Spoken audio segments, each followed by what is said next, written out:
신약성경 355페이지 히브리서 3장 1절로 6절까지의 말씀, 우리 함께 하나님의 말씀 합독하겠습니다. 그러므로 함께 하늘의 부르심을 받은 거룩한 형제들아, 우리가 믿는 도리의 사도이시며 대제사장이신 예수를 깊이 생각하라. 그는 자기를 세우신 이에게 신실하시기를 모세가 하나님의 온 집에서 한 것과 같이 하셨으니 그는 모세보다 더욱 영광을 받을 만한 것이 마치 집 지은 자가 그 집보다 더욱 존귀함 같으니라. 집마다 지은 이가 있으니 만물을 지으신 이는 하나님이시라. 또한 모세는 장래에 말할 것을 증언하기 위하여 하나님의 온 집에서 종으로서 신실하였고, 그리스도는 하나님의 집을 맡은 아들로서 그와 같이 하셨으니 우리가 소망의 확신과 자랑을 끝까지 굳게 잡고 있으면 우리는 그의 집이라. 아멘.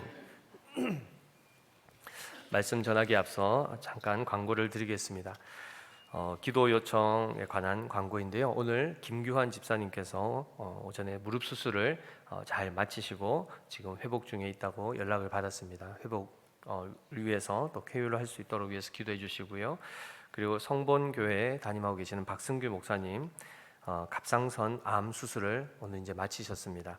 이전에 저희 교회도 기도 요청을 하셨고 또 오늘 수술 잘 마쳐서 또 감사하다고 또 연락이 왔습니다. 위에서 계속해서 기도해 주시고요. 그리고 이동만 목사님, 특별히 간 절제 수술 후에 좀 위급한 상황이 계속 이렇게 발생을 하셔서 또 입원을 하셨다가 지금 다시 호전 중에 계시다고 하십니다. 위에서도 기도해 주시고, 끝으로 우리 그 예하교회에 다니고 계시는 김기한 목사님, 조혈모 세포 이식 수술이 6월 2일에 있습니다. 마침 기증자가 이렇게 나타나서 검사를 이제 했는데 이것도 잘 또 진행되어서 잘 회복되실 수 있도록 위해서 꼭 기도해 주시면 감사하겠습니다. 꼭 기도해 주십시오. 네, 우리가 지난 시간에 히브리서 6장 말씀을 함께 살펴보았는데요. 오늘 거기서 조금 더 3장의 말씀을 통해서 조금 더 한번 또 하나님의 뜻을 살펴보고자 합니다. 지난 시간에 살펴보았듯이 이 히브리서의 수신자들은 회심한 정통 유대 그리스도인들입니다. 유대인이었다가 예수님을 믿고 회심한 그리스도인들을 대상으로 이 서신이 기록이 되었습니다. 특별히 오늘 본문 3장 1절을 보시면 이들에 대해서 이렇게 표현을 하고 있습니다. 함께 하늘의 부르심을 받은 거룩한 형제들이라고 되어 있습니다. 원문을 보면 거룩한 형제들, 곧 하나님의 즉 하늘의 부르심을 받은 자들이라고 이렇게 표현을 하고 있습니다. 한마디로 말하면 성도는 곧 구별된 자로서 하나님의 부름을 받은 자들이 곧 성도입니다. 그러니까 내가 성도가 되고 싶다고 해서 뭔가를 해서 되는 것이 아니라 하나님이 부르심으로 그의 거룩한 자녀들이 되는 것, 이것이 성도의 정체성이죠. 따라서 우리 모두는 지금 이 예배의 자리 가운데도 마찬가지, 그냥 내가 가고 싶고 가야 되고 그냥 뭐 어쩔 수 없어서 억지로 뭐 여러 가지 뭐 감정과 환경과 정황들이 있을 수 있겠으나 하나님의 부르심 앞에 우리의 영이 반응하여 나온 것임을 기억하셔야 됩니다. 따라서 하나님 앞에 예배함도 마찬가지, 주님이 초대해 주시지 않으면 우리가 가서 아무리 문을 두드려도 거기서 열어주시지 않으면 우리는 들어갈 수가 없는 것이죠. 하나님 앞에 나와서 예배함, 그리고 또 구원의 초청을 받아 그분의 부르심을 따라 우리가 하나님의 거룩한 자녀가 된 이 모든 것이 다 하나님으로부터 온 은혜임을 기억하셔야 됩니다. 그런 차원에서 이 히브리 서신을 받는 이 성도들은 바로 성도로, 즉 하나님의 부르심을 받은 거룩한 형제들로 소개가 되고 있습니다. 그런데 지난 시간에 살펴본 것처럼 이들은 참된 진리를 알고 있었던 사람들이었죠. 그리고 큰 고난도 잘 이겨낸 성도들이었습니다. 그리고 신앙생활도 오랫동안 해왔던 사람들입니다. 그런데 지금은 어떤 상태이죠? 마치 초보 운전자와 같은, 초보 운전하는 분 옆에 타보셨습니까? 불안해 죽죠. 불안해 죽어. 제가 방공포병학교 대구 오군지사 맞은편에 있는 공군 수송병 출신입니다. 운전병 출신인데 고참이 되면 거의 눈 감고 한다고 할 정도로, 그죠?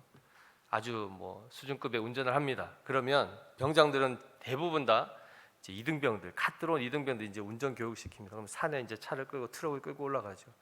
그럼 이제 멈췄다가 올라가는 거, 오르막에 멈췄다 올라가는 게 굉장히 위험하고 또 익숙하지 않죠. 이제 그걸 이제 가르칠 때 옆에 이제 저희는 앉아 있죠. 이렇게 해라 하면서 이렇게 오르막에 잠깐 멈춥니다. 그럼 이제 보통 반클러치라 그러죠. 이렇게 클러치를 살 때, 옛날에 수동이었습니다. 요즘에 다 오토니까 이게 지금 또 옛날 얘기 되는데, 막 방방방방 이렇게 막 엑셀을 밟으면서 이렇게 살 떼는데 차가 계속 밀리는 겁니다. 운전을 잘 못하니까. 그럼 이제 막 오금이 저리죠. 옆에 타면 밟아줄 수도 없고 설 수도 없고. 초보 운전자를 이렇게 가르쳐 보면 보통 담력을 가지고 있지 않고서는 어렵습니다. 저희 꼬마차 뒤에 이렇게 크게 붙어 있죠. 왕초보. 저 왕초보 아닌데 저 왕초보 계십니다. 가르칠 때는 굉장히 무섭죠. 이렇게 옆에 타면 사실 더 무서운데 안 무서운 척 해야 되지 않습니까? 성도들의 신앙 수준이 마치 초보자와 같은 초보 운전자를 보는 것 같이 불안한 겁니다. 사도들이 봤을 때나 신앙의 선배들이 봤을 때 뭔가 위태위태해 보이고 불안해 보이는, 이것이 바로 지금 히브리 서신을 받고 있는 성도들의 상황이라고 했죠. 초신자면 당연히 이해가 되고 당연히 그런 것이지 하겠지만 이분들은 초신자가 아니었습니다. 굉장히 당황했죠. 근데 그들이 그렇게 침체 가운데 있고, 그리고 이들이 얘기했던 이 초보로 돌아가는 이것은 곧 예전 율법을 따라갔던 모세의 법을 지켜서 구원을 얻고 자기의 의를 얻으려고 했던 유대교로 돌아가려고 하는 그 행태를 두고 이야기하는 것입니다. 한마디로 예수 믿고 났더니 고난이 이전보다 더 너무 심하더라. 잘 되는 건 없고 점점 안 되는 것만 더 많아지더라. 차라리 옛날이 좋더라. 마치 출애굽했던 그 이스라엘 1세대가 광야에서 불평했던 그런 모습들이 나타나는 것이죠. 원인이 뭐였다고 말씀드렸습니까? 그 많은 영적 침체와 갈등에 여러 가지 원인이 있겠지만 지난번에 살펴본 것은 큰 환란이었습니다. 큰 환란이 반복되자 처음에는 어떻게 잘 견뎠는데 이것이 갈수록 좀 줄어들어야 되는데 계속해서 반복되니까 이제 지치는 거죠.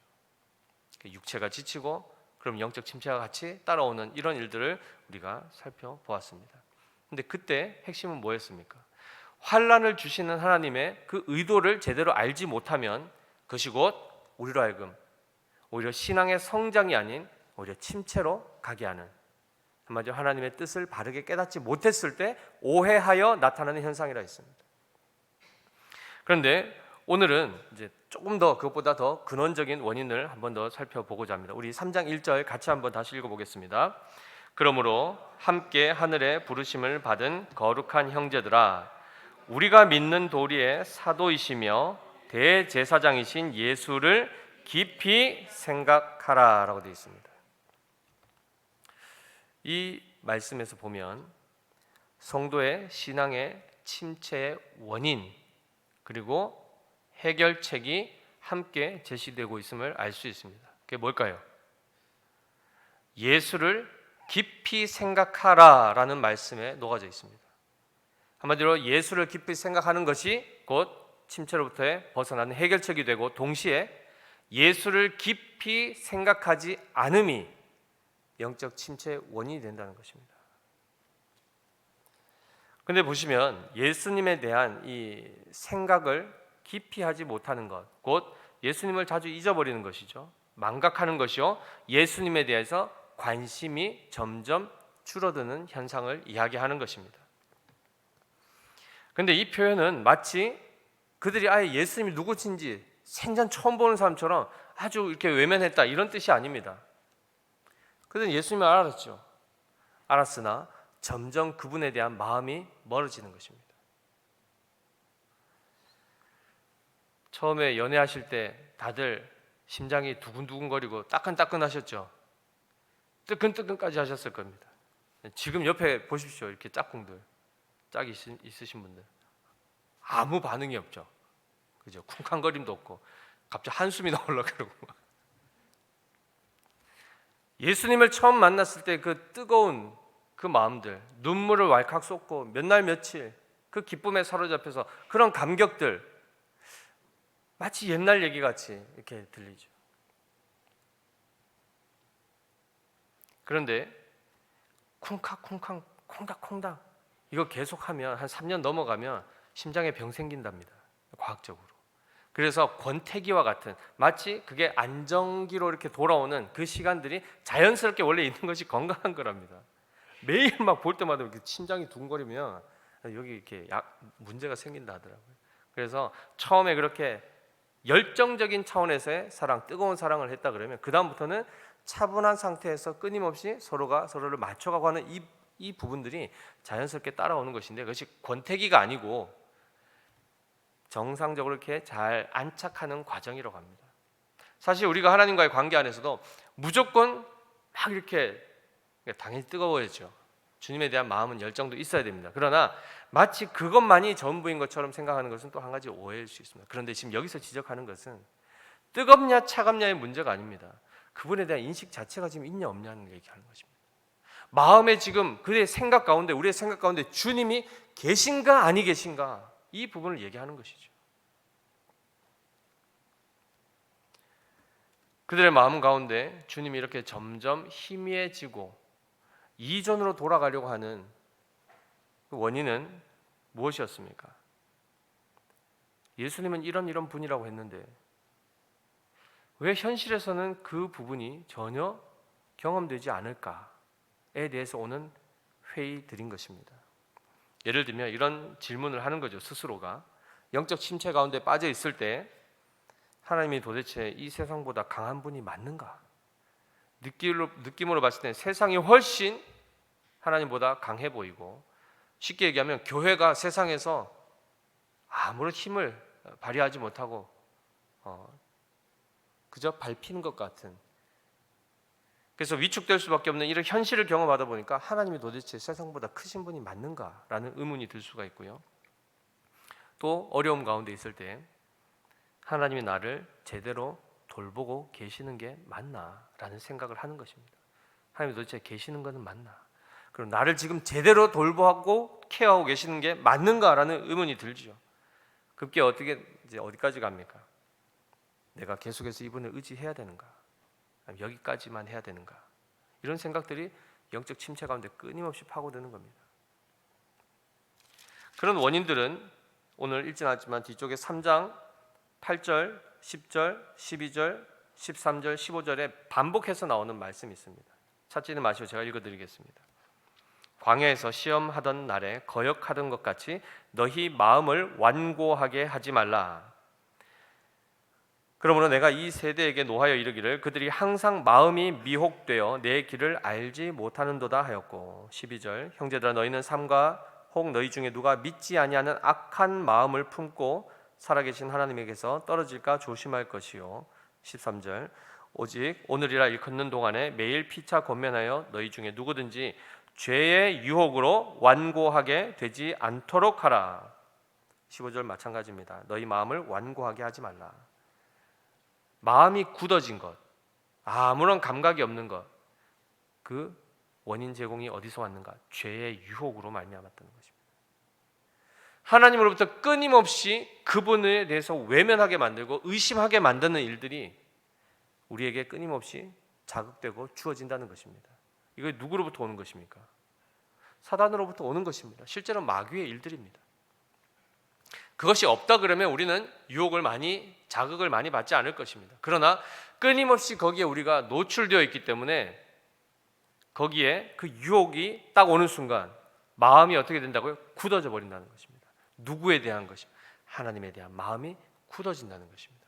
점점 의심이 든다는 것입니다. 하나님이 행하는 일들에 대해서 제대로 이해하지 못하여서 아까 나온 것처럼 항상 마음이 미혹되어 내 길을 알지 못하는, 그러니까 자꾸 하나님에 대해서 오해하게 되고 왜곡하게 되고 멀어지게 되는 것입니다. 따라서 오늘 이 영적 침체에서 벗어날 수 있는 유일한 길은 예수님을 어떻게 해요? 깊이 생각하는 것. 곧 이 말은 풀어 얘기하면 우리의 마음과 생각을 예수님께 딱 고정시키는 것을 이야기합니다. 그런데 그분만 계속 이렇게 쳐다보고 있는다고 해서 뭔가 나타나는 것이 아니라 그분에 대해서 무엇을 생각해야 되는가를 오늘 이제 쭉 말씀해 주고 있습니다. 아까 3장 1절에도 나온 것처럼 그분이 도대체 누구신가라고 할 때 그분의 정체성에 대해서 많은 것을 얘기할 수 있겠으나 오늘 히브리서 본문에서는 이렇게 말씀합니다. 형제들아, 우리가 믿는 도리의 사도이시며 대제사장이신 예수를 깊이 생각하라, 이렇게 말씀합니다. 예수님이 누구시라고요? 사도이시며 대제사장이다. 그분이 사도이신 것을 기억하고 그분이 대제사장이신 것을 깊이 생각하라, 이렇게 말씀합니다. 보통 우리가 사도라고 하면 이게 무슨 뜻입니까? 사도 1도, 2도, 3도, 4도, 사도입니까?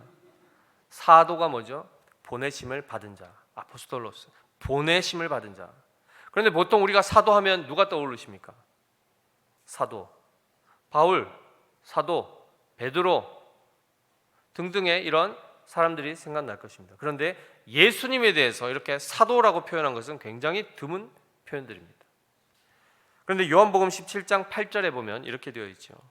나는, 예수님이 직접 하신 말씀이십니다. 나는 아버지께서 내게 주신 말씀들을 그들에게 주었사오며 그들은 이것을 받고 내가 아버지께로부터 나온 줄을 참으로 아오며 아버지께서 나를 보내신 줄도 믿었사옵나이다, 이렇게 되어 있습니다. 예수 그리스도를 보내신 분이 누구십니까? 성부 하나님이십니다. 따라서 실제로 성부 하나님으로부터 보냄을 받은 자로서의 사도의 역할을 하시는 분이 바로 예수님이시라는 것이죠. 그분이 무엇 때문에 보냄을 받으셨죠? 아까 말씀한 것처럼 내게 주신 말씀들을 그들에게 전하는, 즉 사도들의 역할이 뭡니까? 복음을 증거하는 자들, 하나님의 말씀을 대언하는 자들, 구약에서는 선지자들이었죠. 그래서 히브리서 1장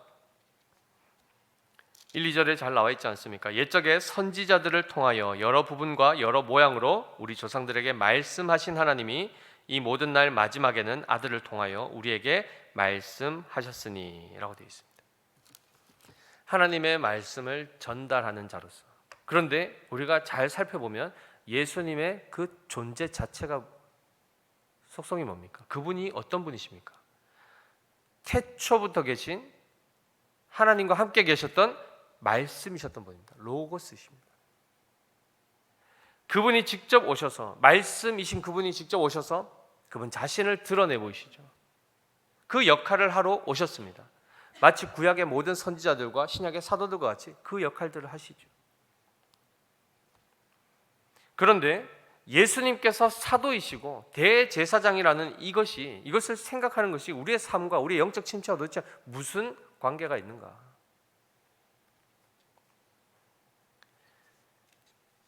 실제로 예수님께서 이 사도의 직분을 감당하시는 일들을 보시면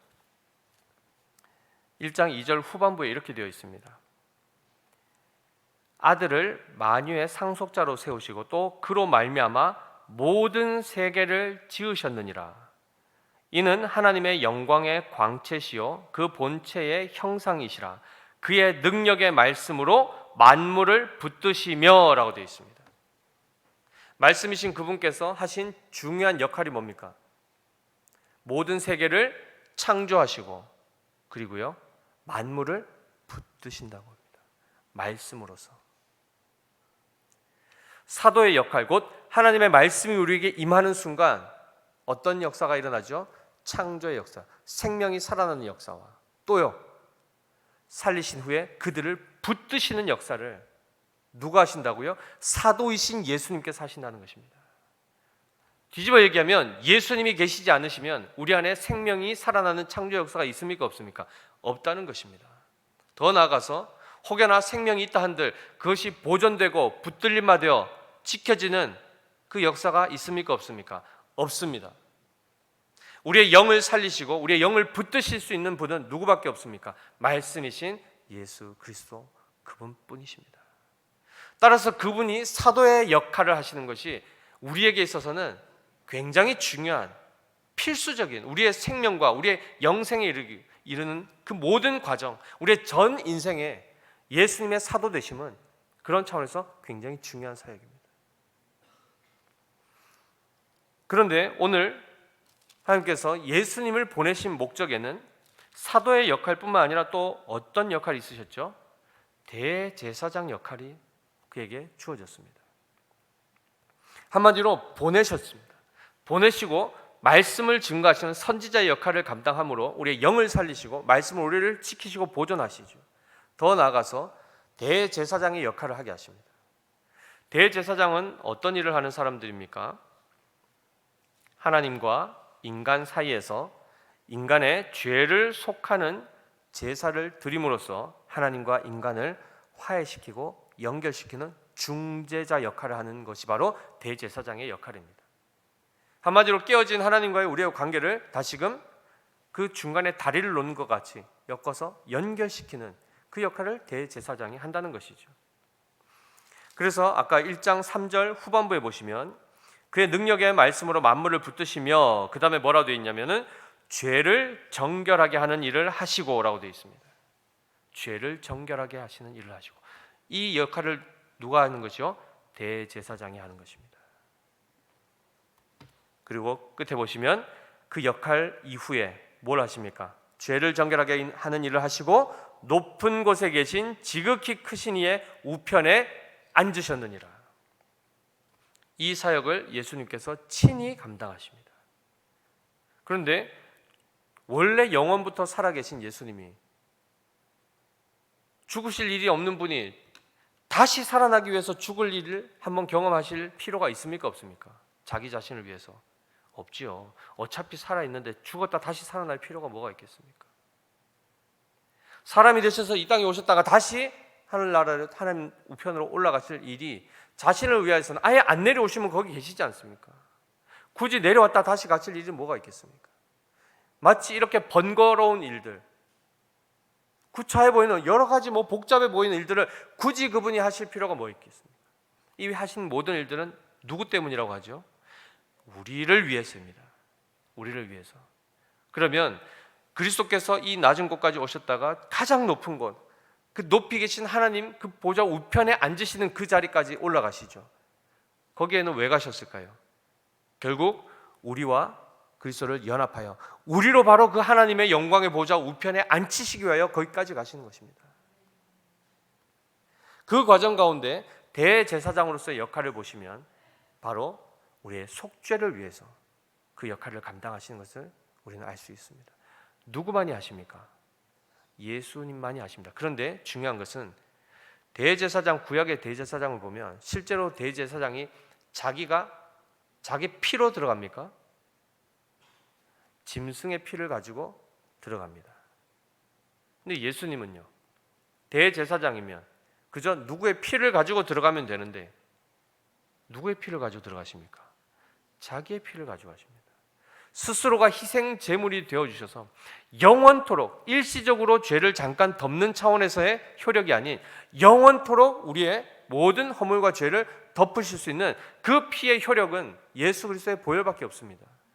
그 피를 직접 흘려주시죠. 그리고 그 피를 가지시고 하늘 성소로 직접 대제사장으로 들어가시는 겁니다. 누구만이 그 피를 가지고 들어갈 수 있겠습니까? 따라서 그 피가 마치 대속죄일과 같이 1년에 한 번 드려지죠. 대제사장이 지성소에 들어가는 그날, 그 피의 속죄로 말미암아 나올 때 비로소 속죄의 그 선포, 그 기쁨의 그 선포가 거기서부터 울려 퍼지지 않습니까? 그래서 주님이 실제로 승천하심이 곧 대제사장으로서 자기의 피를 가지고 하늘 성소에 들어가 우리의 모든 죄를 속하시는 것을 완성하시는 그 역할을 그리스도께서 담당하시는 것입니다. 따라서 우리가 믿는 바, 여기 보면은 우리의 믿는 도리의 사도라고 했는데 우리의 믿는 도리, 이것은 곧 우리의 신앙 고백의 대상이라는 것입니다. 우리가 믿는 바로 그분이 곧 사도시요 대제사장이신 분으로서의 예수 그리스도가 되신다는 것을 기억하라, 이렇게 말씀하는 겁니다.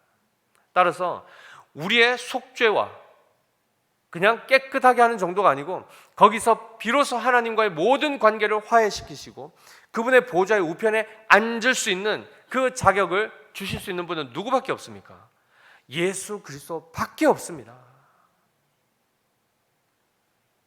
따라서 그분을 망각하는 순간 우리는 스스로 자기를 깨끗하게 하기 위해서 마치 불교나 타 종교에서 참선을 하듯 수행을 하듯 고행하듯이 그런 식으로 종교 생활을 하게 되는 변질이 일어나게 되는 것입니다.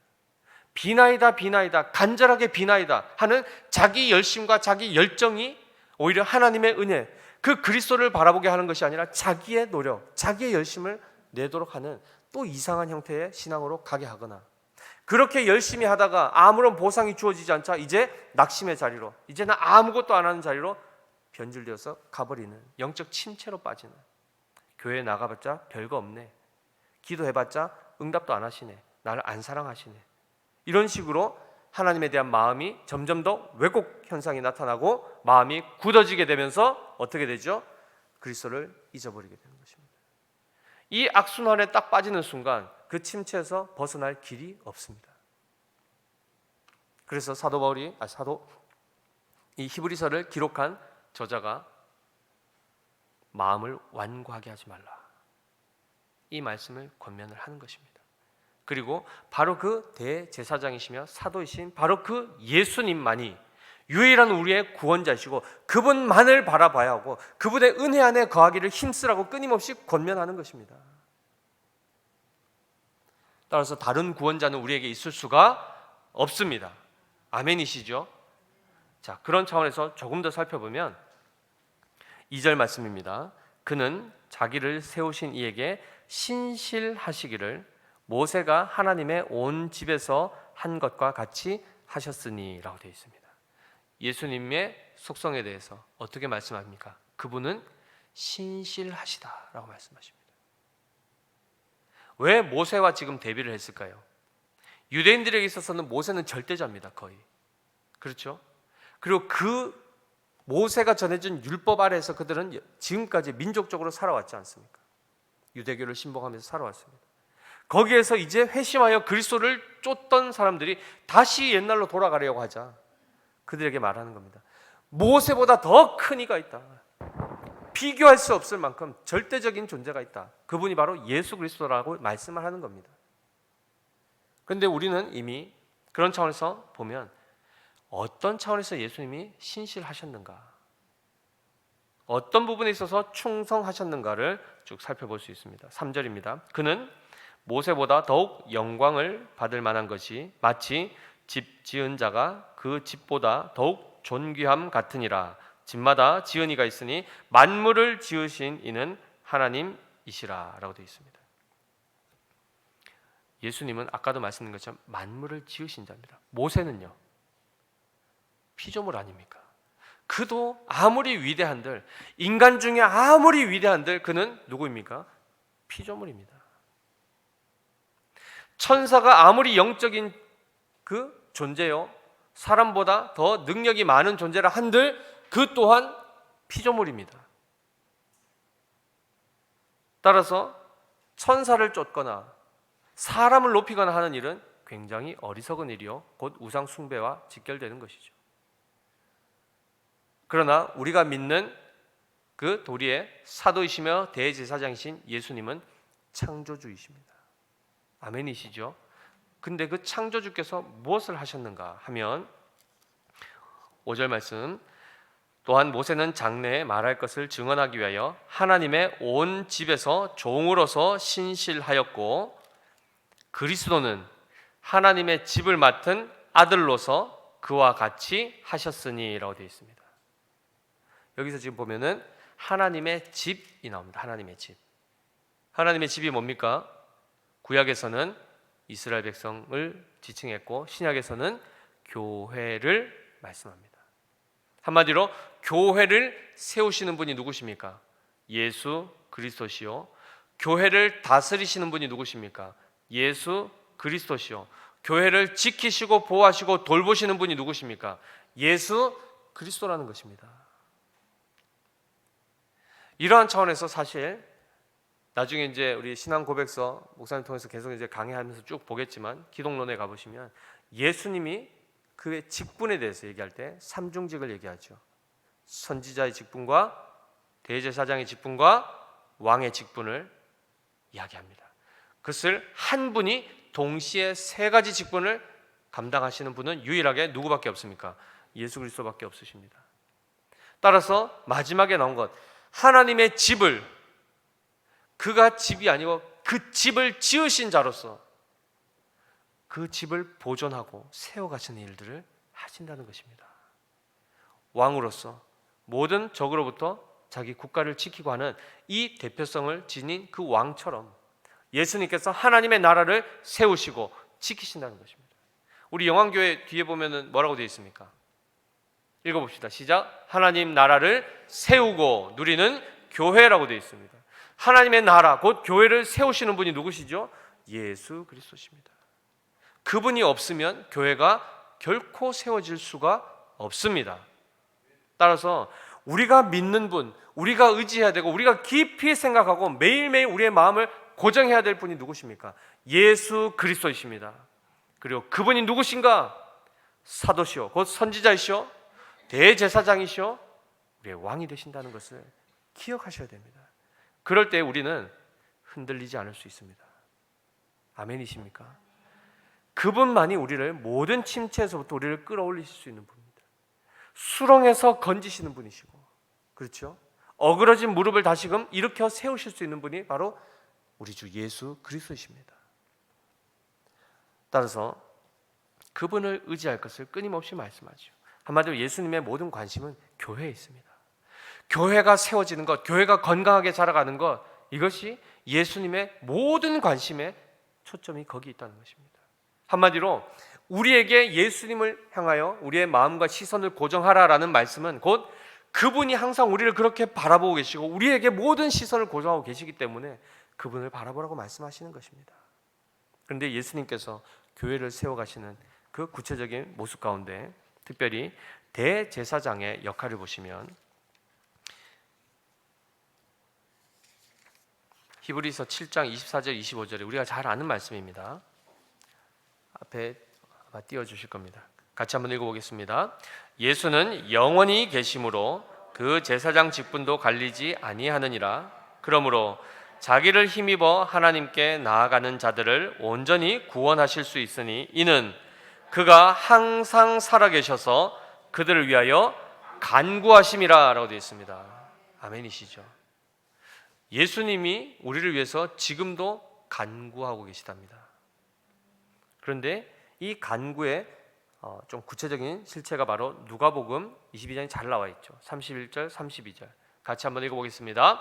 시몬아 시몬아 보라, 사탄이 너희를 밀가부르듯 하려고 요구하였으나 그러나 내가 너를 위하여 내 믿음이 떨어지지 않기를 기도하였노니 너는 돌이킨 후에 내 형제를 굳게 하라 라고 합니다. 아멘이죠.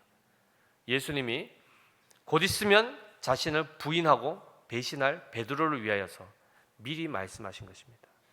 시몬아 시몬아, 사단이 밀가부르듯 너를 요구했다. 그러나 내가 너를 위해서 기도했다. 뭘 기도했습니까? 내 믿음이 떨어지지 않기를 위해서 기도하셨답니다. 우리의 믿음이 지켜지는 것 누구의 때문입니까? 예수 그리스도의 간구하심 때문입니다. 아멘이십니까? 따라서 사실 우리가 걸어서 나온 것 같고 우리가 내 신앙을 막 지키는 것 같고 하지만 근원적으로 우리의 배경에는 누가 계십니까? 예수 그리스도께서 이 모든 일들이 이루어지도록 지금도 역사하고 계시다는 사실을 기억하셔야 됩니다. 그리고 그분은 항상 살아계셔서 따라서 그분의 신실하시고 충성되심은 항상 영원토록 신실하시며 영원한 충성하심이십니다. 따라서 예전에 선지자들이 일시적으로 했던 그런 충성과는 비교할 수 없는 충성으로 지금 우리를 뭐하고 계십니까? 우리를 위해서 기도하고 계시고 우리를 세워가고 계시며 우리를 지키시고 붙들고 계십니다. 따라서 우리의 모든 관심은 오직 예수 그리스도 그분께만 우리의 마음을 드려야 될 것이고 우리의 시선을 고정해야 될 줄 믿습니다.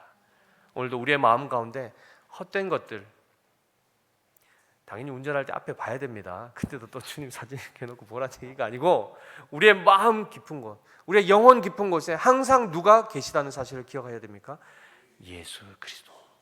그분이 우리의 사도시며 대제사장이시며 왕이시라는 사실을 기억하심으로 우리 영안교회 모든 성도님들은 그런 차원에서 모든 침체에서부터 벗어나시고 오직 우리의 시선을 예수님께만 초점을 두고 우리의 믿음이 더욱더 주님 안에서 강건케 되고 견고해지시는 그런 복을 누리시는 모두 되시기를 예수님의 이름으로 축복합니다.